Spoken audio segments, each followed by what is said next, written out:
Hello student, welcome in biology class. Students, अपन पिछले अपने बायोलॉजी क्लास में परिसंचरण तंत्र में हृदय की आंतरिक संरचना का अध्ययन कर चुके थे। ये अपन चित्र बना चुके थे। आज अपन बात करते हैं हृदय की क्रियाविधि। हृदय किस प्रकार से काम करता है। तो हृदय जो है वो शरीर के सभी भागों में रक्त को प्रवाहित करता है और शरीर के विभिन्न भागों से, सभी भागों से रक्त को वापस भी लेता है। तो इस दौरान हृदय किस प्रकार कार्य करता है, इसको अपन बोलते हैं हृदय की क्रिया विधि। तो हृदय की क्रिया विधि को अपन यहाँ दो भागों में पढ़ते हैं। पहले हृदय में स्पंदन, हार्ट बीट। हृदय में एक तो होता है संकुचन,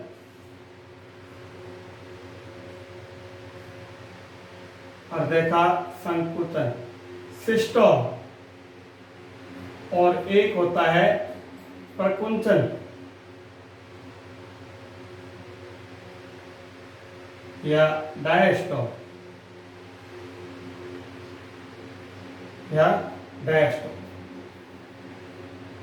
जो कह सकते हैं शिथिलन, इसको अपन शिथिलन भी कह सकते हैं।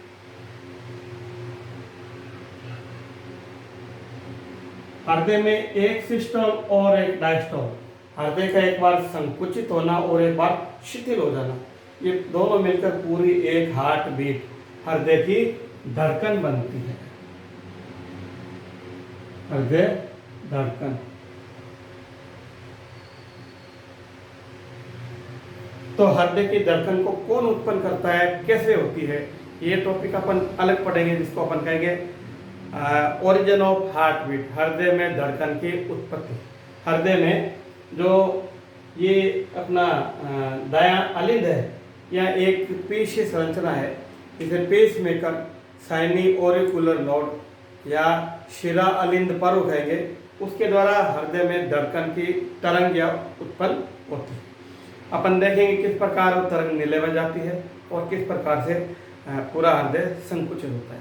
पहले अपन बात करते हैं कि हृदय की जो क्रिया विधि है उसको एक हृदय चक्र से समझते हैं, कार्डियक साइकिल से समझते हैं। कार्डियक साइकिल का मतलब है पूरा हृदय में एक संकुचन और एक शिथिलन होने के बाद, यानी एक धड़कन से लेकर अगली धड़कन जो होती है उस दौरान इसमें कितनी क्रियाएं होती हैं, क्या क्या होता है, तो उनको मिलाकर अपन बोलते हैं कार्डियक साइकिल या हृदय चक्र। तो 60 सेकंड में, 60 सेकंड में हार्ट बीट लगभग 72 मानते हैं। तो एक धड़कन में कितना समय लगेगा, 0.08 सेकंड ये समय लगेगा। ये धड़कन है और ये 60 एक मिनट में। तो एक जो हृदय का चक्र है उसको पूरा होने में कितना समय लगेगा, 0.8 सेकंड, 0.8 सेकंड। इस 0.8 सेकंड में जो क्रिया होंगी उनको अपन 4 भागों में बांटते हैं। पहला अपन लेते हैं अलिंदों का शिथिलन, एट्रियल डायस्टोल। फिर लेंगे अलिंदों का प्रकुंचन, एट्रियल सिस्टोल। और नीलियों का संकुचन या प्रकुंचन, एक ही बात है, वेंट्रिकुलर सिस्टोल। और नीलियों का शिथिलन या वेंट्रिकुलर डायस्टोल। तो सबसे पहले जो अलिंदों का शिथिलन है, रिलैक्स है, जब अलिंद शिथिल है उस समय क्या होता है, सबसे पहले दाएं अलिंद में अग्र महाशिरा और पश्च महाशिरा रक्त लाकर भर देती हैं। पहला पॉइंट, अग्र और पश्च महाशिरा शरीर के विभिन्न भागों से, सभी भागों से अशुद्ध रक्त को एकत्रित कर लाती हैं और दाएं अलिंद को या राइट ओरिकल को भर देती हैं। इसी समय लेफ्ट ओरिकल यानी बाएं अलिंद में जो पल्मोनरी फुफ्फुसीय शिराएं हैं, फेफड़ों से शुद्ध रक्त को लाकर इस अलिंद को भर देती। क्लियर। पहले में अलिंदों के शिथिलन के दौरान दोनों अलिंदों में रक्त भर जाता है, इधर अशुद्ध रक्त भर जाता है और इधर शुद्ध रक्त भर जाता है। जब दोनों अलिंदों में रक्त या दोनों अलिंद रक्त से भर जाते हैं तो ये कपाट त्रिदल, ये कपाट द्विदल, दोनों कपाट खुलते हैं। कब? जब अलिंदों में रक्त का दबाव अधिक हो जाता है और अलिंद संकुचित होने लगते हैं, जिसको बोलते हैं अलिंदों का संकुचन या प्रकुंचन, सिस्टोल। अलिंद संकुचित होने लगते हैं तो रक्त पर दबाव पड़ता है, रक्त अलिंद नीले रंध्र से दोनों ओर नीले में आ जाता है। दाएं अलिंद का अशुद्ध रक्त दाएं नीले में आ जाता है, बाएं अलिंद का शुद्ध रक्त बाएं नीले में आ जाता है। जब अधिकतम रक्त आ जाता है तो अलिंद पूरे संकुचित होकर पूरा रक्त इसमें डाल देते हैं। जब अलिंदों का पूरा रक्त इसमें आ जाता है तो ये द्विवलन और त्रिवलन कपाट दोनों बंद हो जाते हैं। जब कपाट बंद होते हैं तो एक ध्वनि उत्पन्न होती है, जिसको बोलते हैं लब या प्रथम साउंड या एल साउंड, लब। लब के समय दोनों कपाट बंद हो गए और रक्त सारा कहाँ आ गया? नीले में आ गया। अब नीले का प्रकुंचन, सिस्टोल ऑफ वेंट्रिकल, वेंट्रिकल का संकुचन। ये कपाट दोनों बंद हो गए, नीले के अंदर रक्त आ चुका है। नीले में जो रक्त है उस पर नीले की भित्ति थोड़ा सा संकुचित होकर दबाव डालती है। जब नीले के अंदर जो रक्त है इस पर दबाव बढ़ता है तो जो ये अर्धचंद्राकार कपाट हैं दोनों, सेमी ल्यूमिनर वाल्व, ये कपाट खुल जाते हैं। ये कपाट ऐसे होते हैं, जब रक्त का दबाव पड़ता है तो ऐसे जैसा रक्त ऊपर चला जाता है और ऊपर से रक्त आएगा तो ये फैल जाएगा तो रक्त इधर नहीं आ सकता, रक्त ऊपर जा सकता है। तो नीले में जब रक्त पर दबाव बढ़ेगा तो तीनों अर्धचंद्राकार कपाट खुल जाएंगे और खुलते ही जो दाएं नीले का अशुद्ध रक्त है वो फुफ्फुस के चाप के द्वारा, फुफ्फुस से धमनी से होता है, दोनों फेफड़ों में चला जाएगा शुद्धिकरण के लिए। इसी समय जो बाएं नीले का रक्त है वो महाधमनी चाप से होता हुआ शरीर के विभिन्न भागों में चला जाएगा। जब नीले का अधिकतम रक्त चापों में चला जाएगा, अब जब नीले में रक्त बहुत थोड़ा रह गया तो रक्त का दबाव कम होगा, उस समय ये कपाट वापस बंद हो जाएंगे और जो चापों में रक्त गया वो नीले में नहीं आएगा। एक बार फिर क्लियर कर दूं आपको कि नीलों के अंदर जो रक्त का दाब है, उस रक्त के दाब से जब चापों के अंदर जो रक्त गया वो दाब अधिक हो जाता है, यानी नीले में रक्त अब कम हो गया है। तो कहीं ऐसा नहीं हो ये रक्त वापस आ जाए, इसलिए ये कपाट क्या हो जाएंगे? बंद हो जाएंगे। जब दोनों चापों के अर्धचंद्रा का कपाट बंद हो गए तो फिर एक ध्वनि आएगी, उसको बोलेंगे डब, डी साउंड। पहले लब और दूसरी डब, हार्ट साउंड कहलाती है। अब दोनों चापों में रक्त जाने के बाद नीले शिथिल होता है, रिलैक्स करता है। अब अपन बात करते हैं कौन से संकुचन में कितना समय लगता है। तो स्टूडेंट्स अपन इधर एक डायग्राम बनाते हैं, इसको बोलते हैं कार्डियक साइकिल। कार्डियक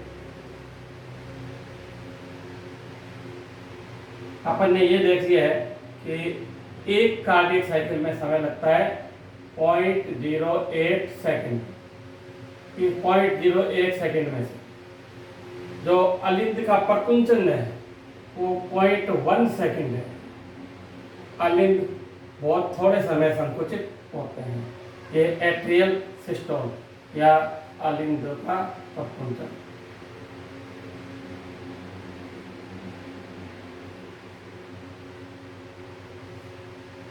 ये पूरा समय 0.8 है, ये हो गया 0.1 सेकेंड। दूसरा जो नीले का संकुचन है, ये है नीले का संकुचन 0.03 सेकेंड। नीले संकुचन। और ये जो 0.4 सेकेंड रह गए, ये 0.4 सेकेंड है, नीले का शिथिलन, और अलिंद तो इसमें शिथिलन है ही, नीले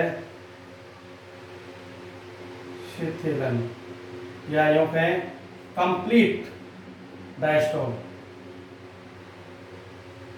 कंप्लीट डायस्टोल। यानी अलिंद जो है 0.7 सेकंड तक रेस्ट करते हैं या यूं कहें शिथिल रहते हैं। नीले 0.3 सेकंड तक संकुचित रहते हैं और लगभग 0.5 सेकंड ये जो नीले रिलैक्स करता है। तो स्टूडेंट ये हुआ हृदय चक्र, यानी एक धड़कन से दूसरी धड़कन प्रारंभ होने के दौरान ये इतनी क्रियाएं होती हैं। मैं एक बार रिपीट फिर कर देता हूँ। अलिंदों का शिथिलन जब होता है तो अग्र और पश्च महाशिरा लाकर दाएं अलिंद को भर देती है। इसी समय फुफ्फुस से शिराएं रक्त लाती हैं दाई और बाई, और जो अपना बायां अलिंद है इसको रक्त से भर देती है। जब दोनों अलिंदों में रक्त भर जाता है तो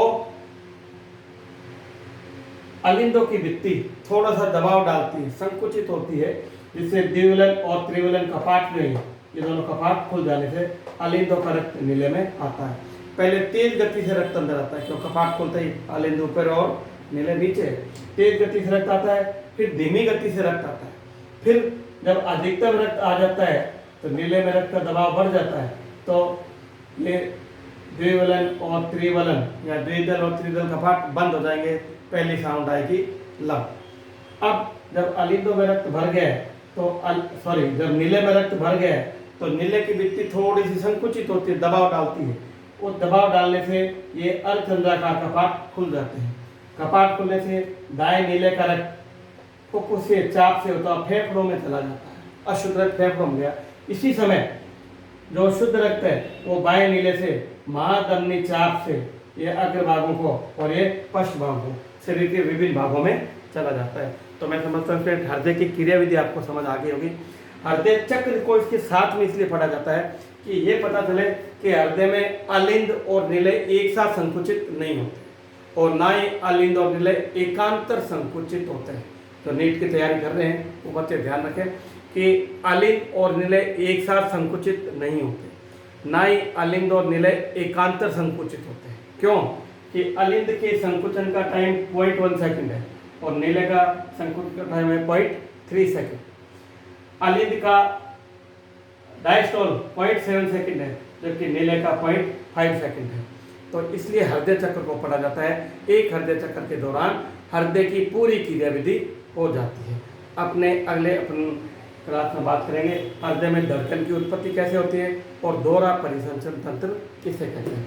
इसमें मैं समझता हूँ आपको कोई कन्फ्यूजन नहीं रहा होगा। फिर भी आपका कोई क्वेश्चन हो तो आप मुझसे पूछ सकते हैं। Okay, thank you.